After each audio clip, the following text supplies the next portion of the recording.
Welcome to the Grow Your Practice podcast. Hi, I'm your host, Chad Madden, owner of Madden Physical Therapy and Breakthrough. Join me each week as we dive into the best practices, systems, principles, tips, and tricks to help you grow your private practice. Hey everybody, Chad Madden here, and in this Grow Your Practice Live, we're going to talk about how to nail your workshop close. So on the last episode, we talked about the workshop SOP, and in that we talked about, the 5 or 6 things that you really have to nail in order to have a successful workshop. And this is in reference to an in-house workshop that you're promoting to likely cold traffic audience. So you're using social media, you're advertising on Facebook, you're advertising on Instagram, you're advertising on TikTok or YouTube, or you're using legacy media, so radio, TV, print, etc., to drive people into your workshop. You then do that, right? We have now a room full of people when our advertising works and our conversion process works. So we have a room full of people and they came to listen to us talk about whatever the topic is. Our most common topics are going to be rotator cuff and shoulder problems, back pain and sciatica, back pain and pregnancy, pelvic floor issues, balance and dizziness, etc. But they're going to listen to us talk about that topic. And then our hope is that at the end of that 45 minutes or hour, they're going to schedule an appointment and seek out our services, right? That's what we're aiming to do. Now, there are a lot of advantages to the workshop. And if you do, last episode, we talked about that indoctrination sequence where you're sending out a series of emails or videos that increase trust by the time you walk in the room. So there are many things that we can do in the setup of the room. Another example would be, if you're going to be using models or anything like that, make sure you have that available. I always use a large whiteboard behind me with a dry erase marker, and I draw out, do the anatomical drawings, stuff like that. But you want to have your room set up in a way that is conducive to that close. One of my favorite books of all time is Poor Charlie's Almanac, and it's basically a transcription of all of these famous speeches that Charlie Munger has talked about. And he also includes in that all the thinking fallacies that he has documented in his investment career. It's an amazing book. The one thing that stands out, and he says repeatedly throughout his, university commencement speeches, et cetera, is invert, always invert. And what that means is, like, however you're thinking about it, right? What most owners do, what most clinicians do is when they're presenting, they're thinking about, like, am I going to sound smart, right? And they're going to meander their way through interacting with the audience, talking about, and let's just stick with shoulder problems. So they're going to talk about the rotator cuff. They're going to talk about, maybe the skeletal system. Maybe they're going to talk about cervical issues or, the brachial plexus, or they're going to talk about a whole bunch of different things that make them feel very smart because that's what they themselves invested in to go how to learn. Right. And then they're going to hope that somehow they end up at the end and they can clap their hands and say, okay, that's it. And that the entire room just stands up and races out to the reception area and schedules an appointment. That isn't real. That's not how it works. So invert, always invert means we start at the end. So what do we want to happen? If I have 10 people in the room, I want 9 or 10 of them to schedule. I would prefer 10, right? But yeah, let's just assume that it's 10. So, okay, what do I have to do? Well, I have to offer an appointment. That has to be part of it, right? I have to say, go schedule an appointment. So let's start with that. And then we want to build backwards to, okay, what should I say before I ask them to schedule an appointment? Well, should talk about what that appointment's going to look like, what my offer is going to look like. And by the way, you might offer a free screen, you might offer an eval. You should know before the workshop starts what it is that you're going to offer. And maybe you don't call it a free screen, maybe you call it a discovery visit or first appointment, whatever you call it. That's fine, but just know what that offer is before you get to the end of the workshop. So that would be the first big point is the majority of our market that are doing workshops, they think about it as a clinician, as they themselves think about it. They don't consider the room. And then they hope that they're going to land in a place that the room is going to go schedule. You have to do the opposite. And I have the opportunity to watch, very, very good. Well, let's just call it dozens of workshops every single year of other owners, and there's a bell curve, right? There are outliers on each end. So we have owners that are absolutely crushing it with their close, and it is polished. They get there, they are on the highway when they start their close, their last 5 minutes to the appointment offer, it is tight. They are not accepting interruptions, people raising their hand, interrupting what they're saying. They are going straight to the point, and then they'll take questions later, right? And then I've seen a whole bunch of that first syndrome, what I talked about, that, clinician. I'm a clinician. I went to school for 6, 7, 8 years, and now I want to tell you all about all the amazing things of the body in a way that you're never going to understand in our 45 minutes together. And at the end, I hope you schedule an appointment, right? We don't want to do that. And there's a range. So what I've learned, over time, what I've learned to do is, and we have a lot of clinicians that have helped us figure this out, is and this is what's working best right now. When we get to the end, those last 5 or 10 minutes, this is the general format. So the first thing that we do to begin the close is we start with a summary. Now, the end of our main session is typically, here's what successful treatment looks like, and we do a demonstration. You want to know what your practice act is for your state and for your profession, but that demonstration for us might be, if it's a shoulder pain workshop, I might actually do a demonstration manual therapy technique on somebody in the audience and look for a meaningful change within 5 minutes, where they have less pain or more motion that is observable to everybody in the audience. I will then say, here's what successful treatment looks like. And then at the very beginning of the close, I'll start with this. All right, so you saw us on Facebook, you registered for the event, you attended the rotator cuff and shoulder pain workshop, you talked with Megan, you let her know about what you have going on. You were highly engaged the whole time. You were a great audience, by the way. And you asked a ton of questions. And we talked about the 3 things that you can do, where you can ignore it and make excuses for your shoulder pain. You can alter it. You could take medications or injections, or you could handle the pain just like we did right here in our demonstration example with Judy, or whoever the demonstration person volunteer was. Okay, great. So I'm going to assume that most of you want to handle your shoulder pain, right? You want to get to the bottom. You want to know what the cause of your shoulder pain is, and you want to know if physical therapy can help you or not.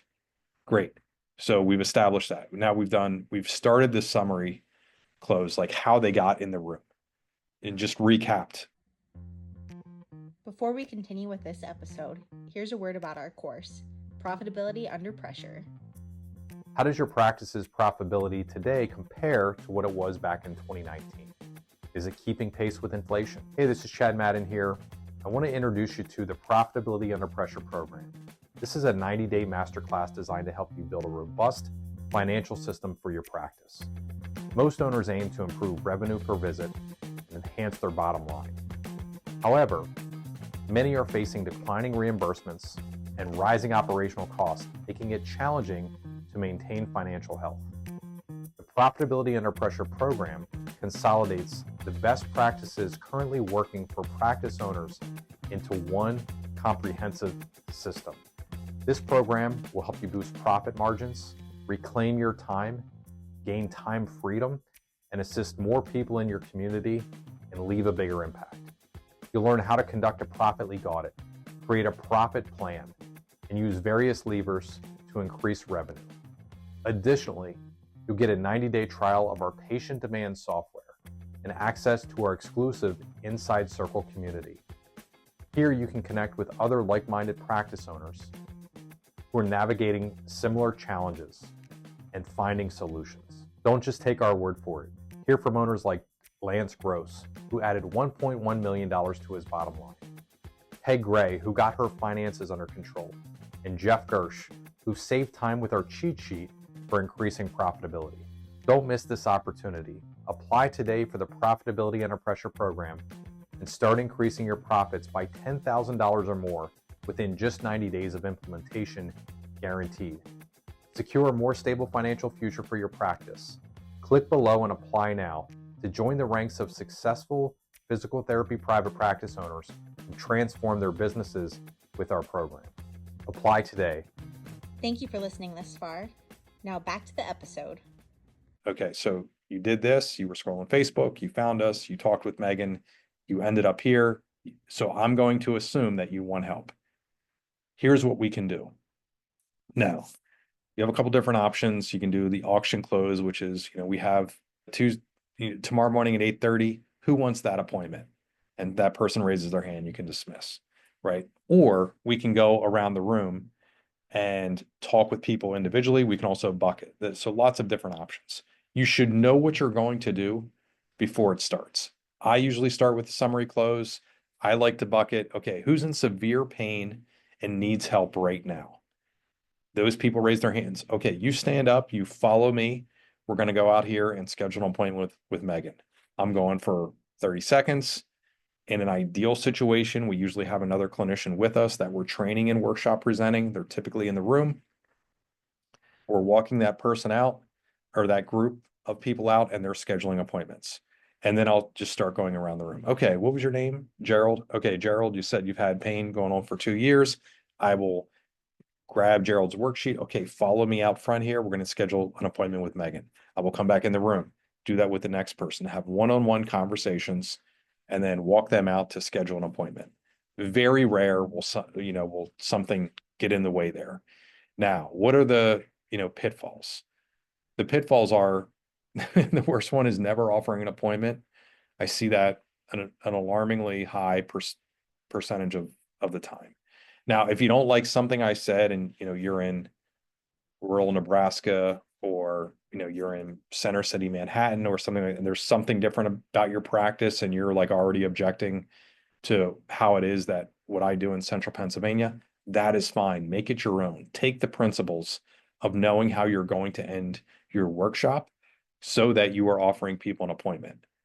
Not offering an appointment is inexcusable. It makes no sense at all. Why did you spend the advertising dollars? Why did you get the people in the room?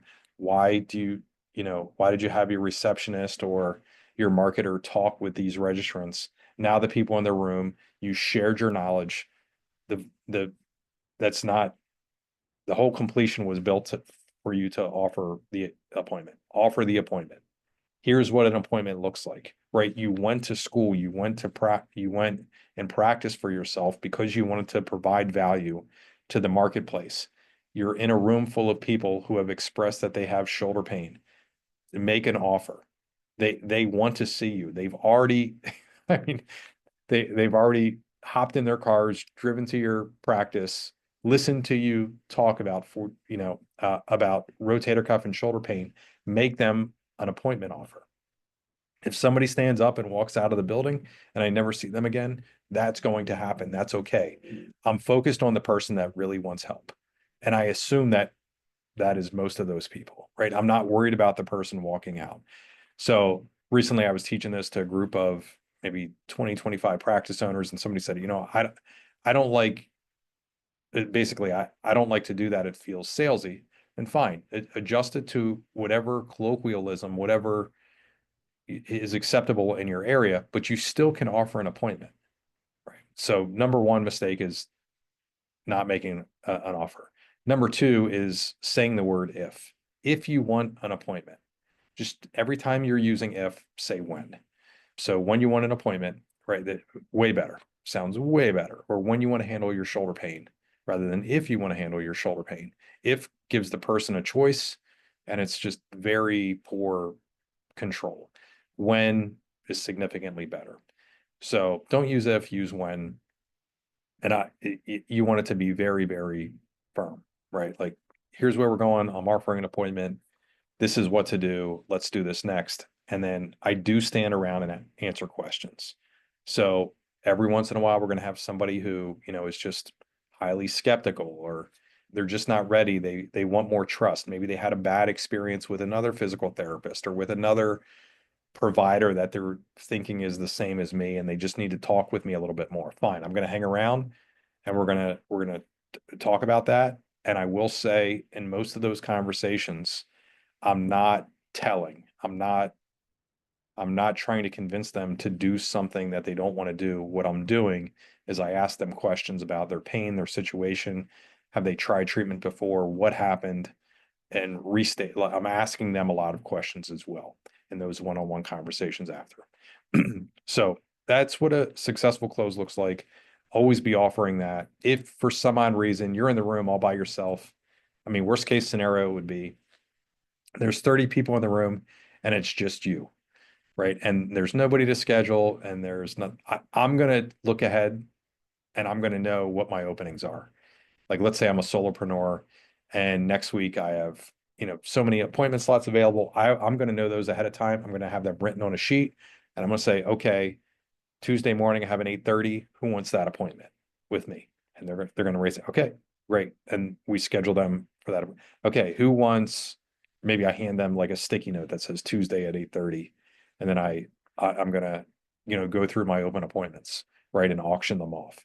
That, again, you want to have a plan that's appropriate for the room, that's appropriate for your practice situation as well. And you're saying it in a way that you feel good about what you're offering, of what you went to school for, the services that you can provide, and that you're not trying to convince people to do something that they don't want to do.